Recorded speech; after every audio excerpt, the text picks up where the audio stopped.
नमस्कार मित्रों, मैं महाराज कुमार गुप्ता दक्ष स्टडी परिवार में आपको स्वागत करते हैं। 8 दिसंबर का जो एग्जाम हुआ म्यूजिक पेपर का, उसका संपूर्ण सॉल्व आपके पास लेकर के आए हैं। अपना स्कोरिंग आप जरूर मिला लीजिए कि आपका कितना नंबर आया। सभी प्रश्नों का सटीक आंसर आपके पास लेकर के आए हैं, आप मिला लीजिए। इसमें 95% आपको आंसर हम सही बता देंगे। कुछ क्वेश्चन ऐसे हैं जो कंफ्यूज में है, उसका आंसर खुद ढूंढ लीजिएगा या फिर हम कोशिश करेंगे कि अगले वीडियो में आपको बता दें। ठीक है, सभी प्रश्न जो है बहुत ही इजीली तरीका से दिया था, ध्यान दीजिएगा। 71 नंबर प्रश्न है आपका, वर्ण कितने प्रकार के होते हैं?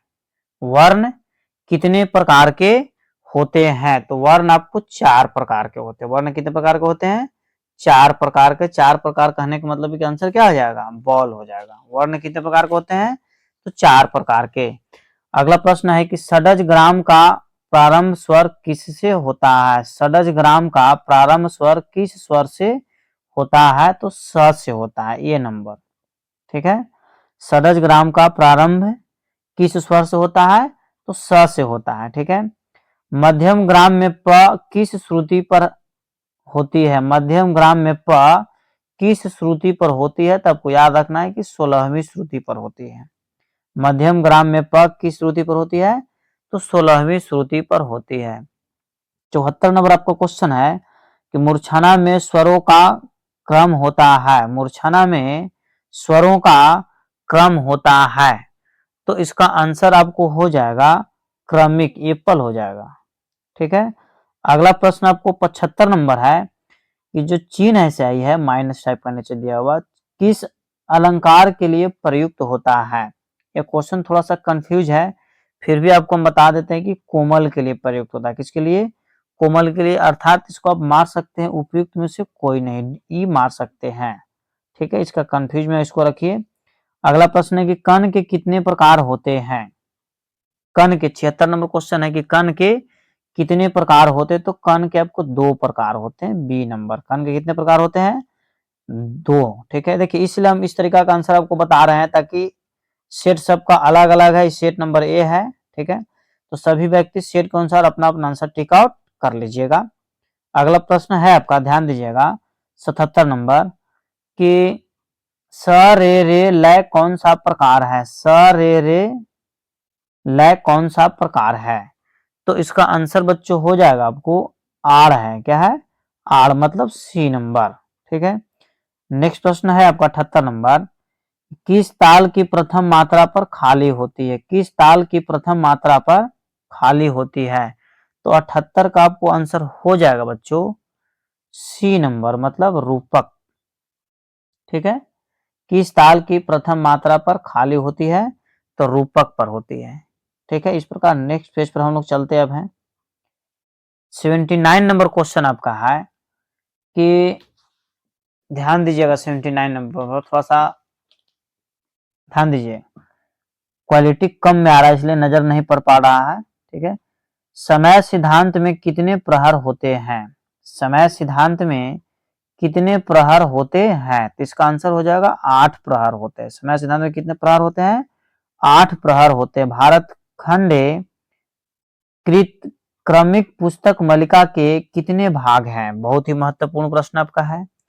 तो इसमें आपको हो जाएगा बच्चों 6 भाग हैं। कितने भाग हैं? 6 भाग हैं। राग भैरव का गायन समय क्या है? बहुत ही महत्वपूर्ण प्रश्न इसका, तो सभी व्यक्ति को आंसर याद होना चाहिए। राग भैरव का गायन समय क्या है? तो इसका आंसर हो जाएगा प्रातः कालीन, एप्पल। राग भैरव कब गाया जाता है? तो प्रातः कालीन गाया जाता है। अगला प्रश्न है आपका कि संगीत परिजात के लेखक कौन है? इसका भी आंसर हम लगता है कि हजारों मरतबा बता चुके हैं। जब जब हम क्लास लिए तब तब इस तरीका का प्रश्न आपके समक्ष आया है। तो संगीत परिजात के लेखक जो आपको हो जाएंगे अवोहल साहब हो जाएंगे, एप्पल, अहोबल साहब। ठीक है, संगीत परिजात के लेखक कौन है? अहोबल साहब है। नेक्स्ट प्रश्न 83 नंबर आपका कि संगीत रत्नाकर में कितने अध्याय हैं? संगीत रत्नाकर में कितने अध्याय हैं? तो बच्चों इसका आंसर हो जाएगा 7 अध्याय है, जिसके कारण इसे सप्त अध्याय भी कहा जाता था। सप्त अध्याय भी जिसके कारण से क्या बोला जाता था? सप्त अध्याय। अगला प्रश्न है 84 नंबर कि प्रकीर्ण अध्याय किस पुस्तक का अंग है? प्रकीर्ण अध्याय किस पुस्तक का अंग है? 84 नंबर आपका क्वेश्चन ही है। तो इसका आंसर हो जाएगा संगीत रत्नाकर के 7 अध्याय में से एक अध्याय जो है प्रकीर्ण अध्याय है, मतलब एप्पल। अगला प्रश्न है आपका कि तानसेन किस काल के गायक थे? 85 नंबर है, तानसेन किस काल के गायक थे? बताइए क्या आंसर होगा। तो तानसेन आप क्या मारे हैं? तानसेन आपको जो हो जाएगा मध्यकाल के गायक थे। किस काल के गायक थे? मध्यकाल के, मतलब सी नंबर। ठीक है। उस्ताद अब्दुल करीम खां किस विद्या के कलाकार थे? तो जो तो गायक थे, क्या थे? गायक थे, एप्पल। उस्ताद अब्दुल करीम खान क्या थे? तो गायक थे। अगला प्रश्न है आपका 87 नंबर। ठीक है, 87 नंबर भी बारीकी से ध्यान दीजिएगा, देखिएगा। 87 नंबर कह रहा आपका कि इनमें से कौन किराना घराना के कलाकार थे? इनमें से कौन किराना घराना के कलाकार थे? तो इसका आंसर हो जाएगा पंडित कृष्णा राव पंडित। घरानों में सबसे प्राचीन घराना कौन है? तो ग्वालियर घराना ही है। ठीक है, परंतु यहाँ पर पूछ रहा है हमको कि सॉरी ध्यान दीजिएगा, इनमें से कौन किराने घराना के कलाकार हैं? इसका आंसर सही हो जाएगा बॉल हो जाएगा। क्या हो जाएगा? बॉल। ठीक है, इसका आंसर सही क्या हो जाएगा? बॉल। बॉल कहने का मतलब है कि उस्ताद अब्दुल करीम खां, उस्ताद अब्दुल करीम खां हो जाएगा बच्चों। इसका मिसप्रिंट आंसर बोला गया। ठीक है, इनमें से कौन किराने घराने के कलाकार थे? तो उस्ताद अब्दुल करीम खां। ठीक है, नेक्स्ट प्रश्न 88 नंबर है कि इनमें से कौन अपनी बुलंद आवाज के लिए जाने जाते हैं? 88 नंबर प्रश्न आपका है, इनमें से कौन अपने बुलंद आवाज के लिए जाने जाते हैं? तो फैयाज खान गायक हैं। ठीक है, अगला प्रश्न है कि इनमें से कौन बांसुरी वादक हैं? इसका भी आंसर आपको डायरेक्ट वे में याद होना चाहिए। तो पंडित पन्नालाल घोष क्या बजाते हैं? तो बांसुरी बजाते हैं। ठीक है, पंडित पन्नालाल घोष क्या बजाते हैं? तो बांसुरी बजाते हैं। 88 का आपका एप्पल आंसर है और 89 का आपका बॉल आंसर है। धमार का गायन किस मौसम में होता है? धमार का गायन किस मौसम में होता है? तो धमार जो है धर धूम कौन मौसम में मचाते हैं? तो होली में मचाते हैं। धमार कब यूज किया जाता है? तो होली में। धमार का गायन किस समय में होता है? तो होली में धर धूम मचा के गाना लोग आता है। ऐसे भी याद रख सकते हैं आप। 91 नंबर देखिए, 91 नंबर आपको कह रहा है कि अति द्रुत लय में गाई जाने वाली विद्या है। अति द्रुत लय में गाई जाने वाली विद्या है, तो इसका आंसर हो जाएगा तराना। सी नंबर क्या हो जाएगा? तराना। ठीक है, 91 पर से 92 नंबर आपका प्रश्न है कि सा रे ग म प किस राग के स्वर हैं? सा रे ग म प किस राग के स्वर हैं? तो 92 का आपको आंसर हो जाएगा भैरवी राग के हैं। बॉल किस राग के हैं? भैरवी राग के। 93 नंबर प्रश्न है आपका कि ग म ग स किस राग के स्वर हैं? ग म ग स किस राग के स्वर हैं? तो 93 का आपको हो जाएगा आपको भैरव, विहाग, सारंग, या फिर इसमें से ध्यान दीजिएगा। इसका आंसर थोड़ा सा कंफ्यूज में है, ऐसे इसको आप बी टिक और कर सकते हैं विहाग का। ठीक है, परंतु इसका आंसर आप थोड़ा सा चेक कर लीजिएगा। ठीक है, अगला प्रश्न है आपका कि म प ध प किस राग के स्वर हैं? म प ध प किस राग के स्वर हैं? तो इसका आंसर आपको हो जाएगा केदार के हैं। किसका है? केदार के एप्पल। ठीक है, इस प्रकार अगला पेज पर हम लोग चलते हैं कि स्वरों के अवरोही क्रम को क्या कहते हैं। इसका तो क्वेश्चन में आंसर छुपा हुआ है। स्वरों के अवरोही क्रम को क्या कहते हैं? तो अवरोह कहते हैं। बॉल हो जाएगा। क्या कहते हैं? अवरोह कहते हैं। अगला प्रश्न है आपका 96 नंबर कि राग के मुख्य स्वरों का समूह क्या कहलाता है? राग के ध्यान दीजिएगा, राग के मुख्य स्वरों के समूह क्या कहलाता है? तो पकड़ कहलाता है। क्या कहलाता है? पकड़। सी नंबर हो जाएगा। निरर्थक शब्दों का प्रयोग होता है, 97 नंबर है कि निरर्थक शब्दों का प्रयोग होता है। तो निरर्थक शब्दों का प्रयोग आपको तराना में होता है। किसमें होता है? तराना में। अगला प्रश्न है बच्चों आपका, उस्ताद फयाज खां किस घराने के कलाकार थे? उस्ताद फयाज खां किस घराने के कलाकार थे? ठीक है, 99 नंबर पढ़ रहे हैं, 98 नंबर पढ़ते तुरंत है। उस्ताद फयाज खां किस घराने के कलाकार थे? तो इसका आंसर आपको हो जाएगा 99 का, उस्ताद फयाज खां जो थे आपको, उस्ताद फयाज खां किस घराने के कलाकार थे? इसका आपको आंसर हो जाएगा आगरा घराना। थोड़ा सा इसको देख लीजिएगा, अभी कंफ्यूज है। ठीक है, उस्ताद फयाज खां किस घराने के कलाकार थे? तो आगरा घराने के, मेरे हिसाब से। अगला 98 नंबर देखिए, ग्वालियर घराने के कलाकार हैं। ग्वालियर घराने के कलाकार हैं तो पंडित कृष्णाराव पंडित। ग्वालियर घराने के कलाकार कौन है? तो पंडित कृष्णाराव पंडित। सबसे घरानों में सबसे प्राचीन घराना आपका यही था। 100 नंबर क्वेश्चन है कि सितार का मुख्य तार किस स्वर में मिलाया जाता है? थोड़ा सा नजर नहीं आ रहा सही से, इसलिए थोड़ा सा पढ़ने में दिक्कत हो रहा है। क्वेश्चन है कि सितार का मुख्य तार किस स्वर में मिलाया जाता है? तो इसका आंसर आपको 100 का हो जाएगा स पर भी, म पर भी और प पर भी, अर्थात उपयुक्त में से एक से अधिक आप मार सकते हैं। ठीक है, इसका मिला लीजिएगा। अगला प्रश्न आपका है कि सितार में चिंगारी का तार 7 किस स्वर में मिलाया जाता है? ठीक है, तो इसका आंसर बच्चों हो जाएगा स पर मिलाया जाता है, बॉल। ठीक है, नेक्स्ट प्रश्न है आपका कि सितार में जोड़ी के तार पर तीसरे पर्दे पर कौन सा स्वर निकलता है? बताइए क्या आंसर होगा, या क्या आप मारे हैं टिक आउट? आप मिला लीजिए फटाफट एकदम।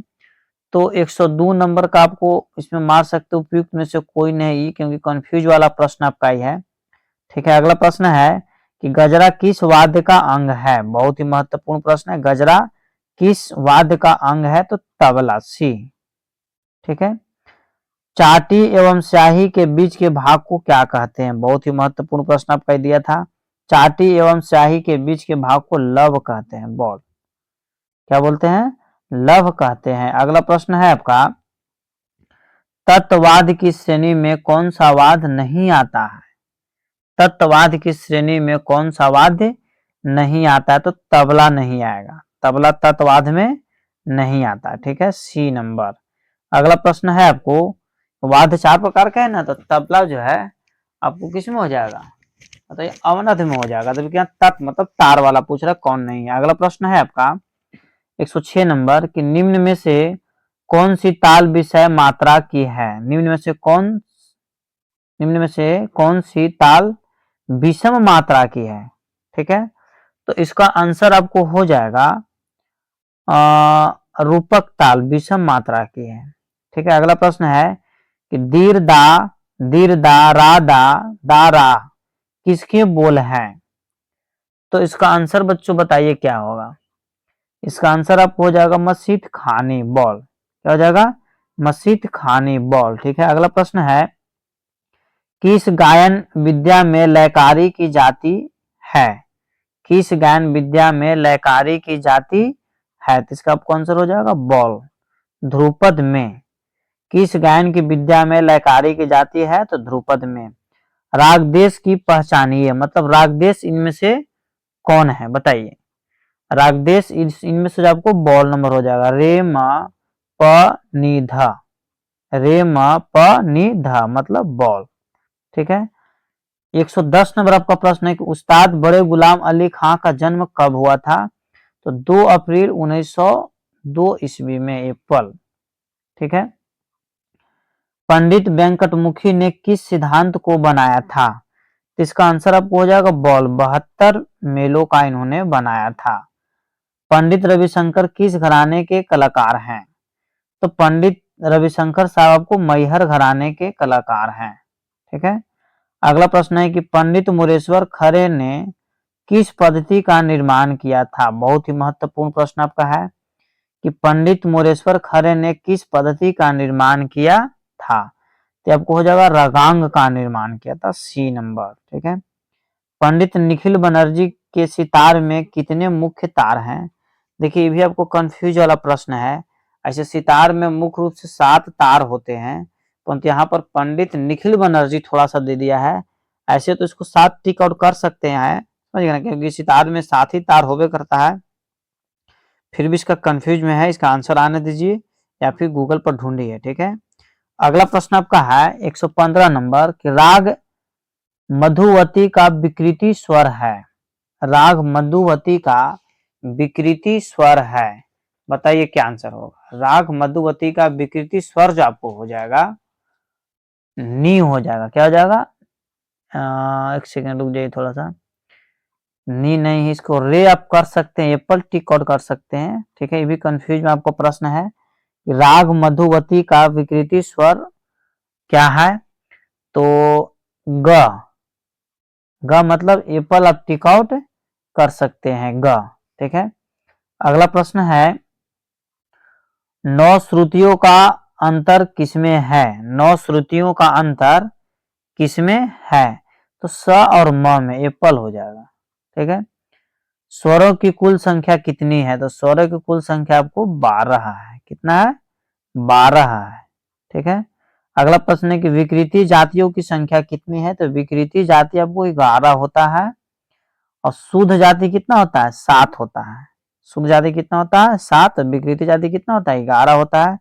घंटा किस श्रेणी का वाद्य है, तो घंटा आपको घन श्रेणी का वाद्य है। घंटा किस श्रेणी का है, घन श्रेणी का। श्रीनिवास के अनुसार वीणा के तार पर घुंडज से नी की दूरी कितनी इंच होती है। ठीक है। बहुत ही महत्वपूर्ण प्रश्न आपका है। तो इसका आंसर हो जाएगा 120 का 20 इंच होती है। ठीक है। अगला प्रश्न है कि राग विज्ञान के लेखक कौन है, पंडित BN पटवर्धन साहब, एप्पल। ठीक है। कल्याण थाट के स्वर हैं। कल्याण थाट के स्वर हैं, तो 122 का आपको हो जाएगा एप्पल, मतलब स रे ग म प ध नि सा। कल्याण थाट के स्वर है, स रे ग म प ध नि सा। ठीक है। अगला 123 नंबर प्रश्न आपका है कि आधुनिक राग वर्गीकरण में म किस श्रुति पर होगी। ये भी आपको जैसे थोड़ा सा कंफ्यूज में ही है, हालांकि इसको आंसर होना चाहिए 10वां। ठीक है। आधुनिक राग वर्गीकरण में म की श्रुति पर होती है, तो 10वीं श्रुति पर होती है। इस प्रकार आप मार सकते हैं, उपयुक्त में से कोई नहीं, ई नंबर मार सकते हैं। भारतीय संगीतवाद के लेखक कौन है, तो पंडित लालमणि मिश्र, बॉल, पंडित लालमणि मिश्र। अगला प्रश्न है आपका कि नाट्य शास्त्र के लेखक कौन है। अति महत्वपूर्ण प्रश्न, बहुत बार बताया हुआ है। नाट्य शास्त्र के लेखक आपको भरत साहब हैं, एप्पल। नाट्य शास्त्र के लेखक कौन है, तो भरत साहब है। तानपुरा का पहला तार किस स्वर में मिलाया जाता है।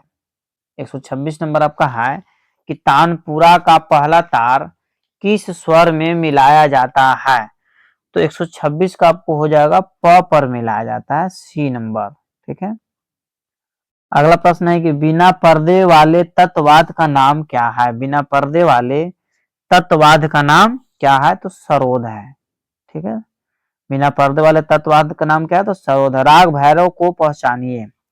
राग भैरव को पहचानिए, तो रे ग म ध ध प मतलब एप्पल। अगला प्रश्न है आपका कि अलगोजा किस श्रेणी का वाद्य है। अलगोजा किस श्रेणी का वाद्य है, तो अलगोजा जो है बच्चों आपका, ये आपको सुशीरवाद के अंतर्गत आता है। किसके अंतर्गत आता है, सुशीरवाद का कद्दू का बनाया जाता है, एयर से इसको बजाया जाता है अलगोजा। ठीक है। इस प्रकार आंसर क्या हो जाएगा, ई नंबर। आदिवासियों का के द्वारा इसको ज्यादा प्रयोग किया जाता है। पंडित गामा महाराज के पिता का नाम था। 130 नंबर क्वेश्चन आपका है कि पंडित गमा महाराज के पिता का नाम क्या था, तो बिक्कू महाराज नाम था, एप्पल। ठीक है, अगला प्रश्न है कि विकृति स्वरों की संख्या है, विकृति स्वरों की संख्या कितनी है, तो इसका आंसर आपको हो जाएगा 5 है। विकृति स्वरों की संख्या कितनी है, तो 5 है। ठीक है, आंसर क्या हो जाएगा, सी नंबर। अगला प्रश्न है कि छायालव राग में होते हैं, छायालव राग में होते हैं एक राग की छाया, मतलब एप्पल। सही है, इसका आंसर टिक लगाया हुआ है। उस्ताद विलायत खां के पिता का नाम है, तो इनायत खां। उस्ताद विलायत खां के पिता का नाम क्या है, तो इनायत खां। 134 नंबर है कि श्रृंगार रस से संबंधित स्वर हैं, तो श्रृंगार रस से संबंधित स्वर हैं, तो रेध भी है, रेध गनी, थोड़ा सा कंफ्यूज है, मतलब 2 से या 2 से अधिक हो सकता है। डी नंबर इसको टिक आउट आप कर सकते हैं। अगला प्रश्न है कि उस्ताद अलाउद्दीन खां के शिष्य कौन नहीं थे, उस्ताद अलाउद्दीन खां के शिष्य कौन नहीं थे, तो ध्यान दीजिएगा, उस्ताद अली अकबर खां हाइये थे, उस्ताद विलायत खां हाइये थे। इस प्रकार आप टिक आउट एप्पल कर सकते हैं। Bridge Nath Singh, bridge Nath Singh. अगला क्वेश्चन है कि ट्रेम्बल क्लैप का चिन्ह है, ट्रेबल क्लैप का चिन्ह है, तो एप्पल इसका आंसर क्या है, सही है। मेजर टोन कौन सा है, तो 9/8 को क्या बोलते हैं, मेजर टोन बोलते हैं। टिम्बर किससे संबंध है, टिम्बर किससे संबंध है। ठीक है, तो यह ध्वनि को पहचानने के लिए यूज किया जाता है टिम्बर को, मतलब जाति भी है और रचना भी है, गुण भी है। इस प्रकार इसको हम टिक आउट कर सकते हैं। डॉग मतलब किसी ध्वनि को पहचानने के लिए जाति की भी जरूरत है, गुण की भी जरूरत है, रचना की भी जरूरत है। इस प्रकार हम क्या टिक आउट कर सकते हैं, डॉग। उपयुक्त में से एक से अधिक। 39 नंबर प्रश्न है कि मूर्छनाओं की संख्या कितनी है, तो 21 है। ठीक है, राग शब्द का प्रथम प्रयोग किस ग्रंथ में मिलता है, राग शब्द का प्रथम प्रयोग किस ग्रंथ में मिलता है, तो बृहदेशी में। मतंग साहब द्वारा लिखा गया लेखक ये क्या है, बृहदेशी। इसमें राग शब्द का प्रयोग सबसे पहले मिलता है। राग के लक्षणों की कुल संख्या कितनी है, तो 10 है। ठीक है, राग के लक्षणों की कुल संख्या कितनी है, तो 10 है। काकू कितने प्रकार के होते हैं, तो 6 प्रकार के होते हैं। काकू कितने प्रकार के होते हैं, 6 प्रकार के होते हैं। 42 के बाद आपका 43 नंबर क्वेश्चन पर ध्यान दीजिएगा कि 11वीं श्रुति का नाम क्या है। 22 श्रुति है जिसमें 11वीं श्रुति का नाम आपको बताना है। 11वीं श्रुति का नाम क्या है, तो 11वीं श्रुति का नाम जो है मित्रों आपका प्रसारणी है। क्या है, सी नंबर। 11वीं श्रुति का नाम क्या है, तो प्रसारणी है। अगला प्रश्न है कुकुम्भिका किस राग की रागनी है, कुकुम्भिका किस राग की रागनी है, तो 144 नंबर का आपको आंसर हो जाएगा मालकौंस, बॉल। कुकुम्भिका किस राग की रागनी है, तो मालकौंस का। कौन सी मूर्छना षडज ग्राम की है, 145 नंबर प्रश्न है कौन सी मूर्छना षडज ग्राम की है, तो इसका आपको हो जाएगा उत्तर मंद्र, एप्पल, उत्तर मंद्र।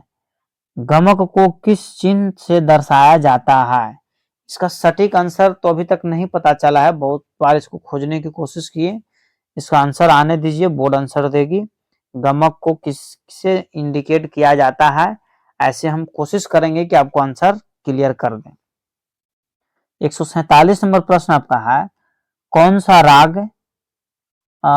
राग सायंकालीन है, मतलब कौन सा ऐसा राग है जो सायंकालीन है, तो भैरवी सुबह में गाया जाता है, तोड़ी दोपहर में गाया जाता है, अहिर भैरव भी जैसे शाम में नहीं गाया जाता है। अर्थात इसका आंसर हम टिक आउट कर सकते हैं बच्चों, उपयुक्त में से कोई नहीं, मतलब डॉग, ई। ठीक है, भीम पलासी में कौन सा स्वर विकृति है, भीम पलासी में कौन से स्वर विकृति है, तो 148 का आपको स रे म, ठीक है, तो इसका आंसर हो जाएगा स रे म। भीमपलासी में कौन सा स्वर विकृति है? तो उपयुक्त में से कोई नहीं, ई टिक आउट कर सकते हैं। ठीक है, उपयुक्त में से कोई नहीं। 149 का आपको क्वेश्चन बच्चों कि 10 राग की जाती है तो ऑडो संपूर्ण, 10 राग की जाती है तो ऑडो तथा संपूर्ण बॉल हो जाएगा। 150 लास्ट प्रश्न आपका है कि एक स्वर के दो रूप किस राग में मिलते हैं? तो देश में मिलते हैं, कैट। ठीक है, इस प्रकार म्यूजिक का सभी प्रश्नों का आंसर आपके समक्ष रख दिया गया, दे दिया गया। आप सभी बच्चे मिला लीजिए और आप हमारे साथ जुड़े हुए रहें। अब जो हम म्यूजिक का बच्चों क्लास लेंगे, प्रतिदिन क्लास लिया जाएगा, टॉपिक बाय टॉपिक बेसिकली लेंगे, ताकि एग्जाम में सभी प्रश्न के किसी भी प्रकार के प्रश्न आए उसको आप सॉल्यूशन कर करके आ जाइए। लगातार आप हमारे साथ जुड़े हुए रहिए। इस चैनल पर आपको प्रतिदिन मैथ्स भी डाले जाएंगे, ठीक है, रीजनिंग भी डाले जाएंगे और जीके जीएस भी डाला जाएगा और करंट अफेयर्स भी डाला जाएगा, ताकि आपको संपूर्ण तैयारी एक ही जगह से हम करवा दें। आप हमारे साथ जुड़े हुए रहें और आप हमको सपोर्ट कीजिए। चैनल को सब्सक्राइब जरूर कर लें और लाइक आप लोग जरूर क्या कीजिए, लाइक दीजिए और अपने लोगों को पढ़ने के लिए शेयर कीजिए। हम आपके साथ हैं, संपूर्ण तरीका से आपको मदद किया जाएगा। ठीक है, तब तक मिलते हैं किसी नेक्स्ट वीडियो में। जय हिंद, जय भारत।